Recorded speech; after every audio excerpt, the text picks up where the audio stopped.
Should you use vibe coding to build your SaaS or code it yourself?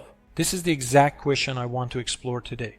Vibe coding means using AI tools to help write and change code quickly. It feels like having a coding assistant that writes code from your prompts. Over the past few months, I tried vibe coding on my own projects. I started with Cursor and then later switched to Claude Code for different tasks. I will share what I learned from those experiments and what actually worked. First, a little background so you know where I am coming from. My name is Milad and I am a full-time developer based in Finland. I share these videos to talk about what I learned and experienced while building products.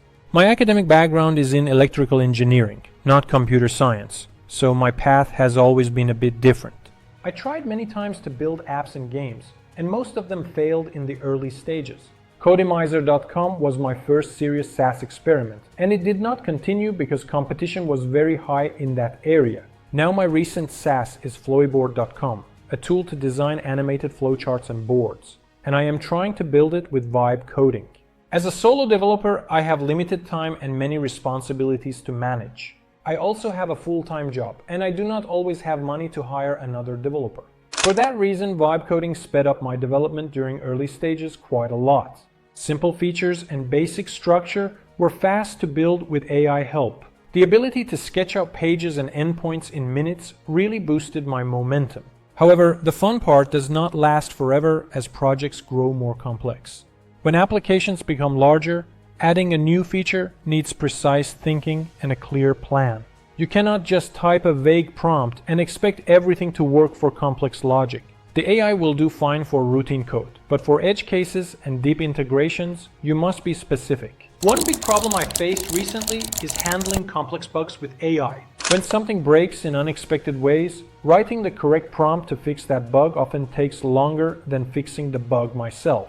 I sometimes spent more time refining prompts than I would have spent actually editing the code. That was frustrating and wasted time I could not get back. So one key lesson is to evaluate problems before you open your AI tools. Think about the bug or feature first and decide if a quick prompt will likely solve it.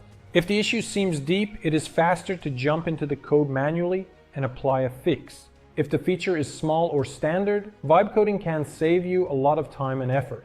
Writing a good prompt is a real skill and it improves with practice over time. Prompt engineering is not just a buzzword, it will become an important part of how developers work. The better your prompts, the better results the AI will produce. Learning to describe the problem well and giving context to the AI can shorten the feedback loop considerably. Another important downside I want to be honest about is losing touch with the craft of coding. After relying on vibe coding too much, I felt my own coding skills getting rusty. I started not reactivating Cursor or Claude Code sometimes because I became lazy using the AI shortcuts. That laziness made me worry that I was losing the intuition I gained over years of coding. That feeling does not sit well with me as a developer. Because of that worry, I try to keep a balance between using AI and coding myself.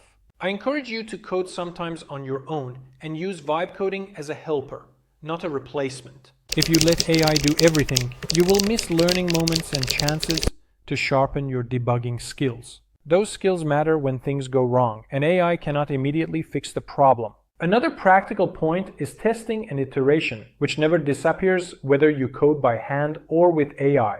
Building a strong SaaS requires time, tests, and many rounds of feature development plus bug fixing. You cannot build a reliable product in a single weekend unless the scope is extremely small and trivial. Vibe coding can shorten some parts, but it will not replace careful testing and iteration.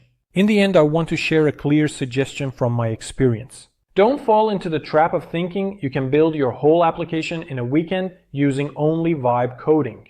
Treat the AI as a tool that helps you move faster on obvious tasks. Plan complex work carefully and do the deep thinking yourself before asking the AI for help. Try to find a workflow that mixes manual coding with AI assistance, where the AI speeds up repeatable parts and you handle design and difficult logic. Use vibe coding on the side and give yourself time to code without the AI sometimes. That way, you keep your skills sharp and still benefit from the speed the tools provide. Finally, remember that every project has its own challenges and there is no single right answer for everyone.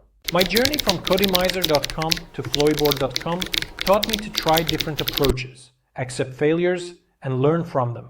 Vibe coding helped me move faster in the beginning, but it also showed me the limits when things become complex. Keep experimenting, stay curious, and balance AI use with real coding effort.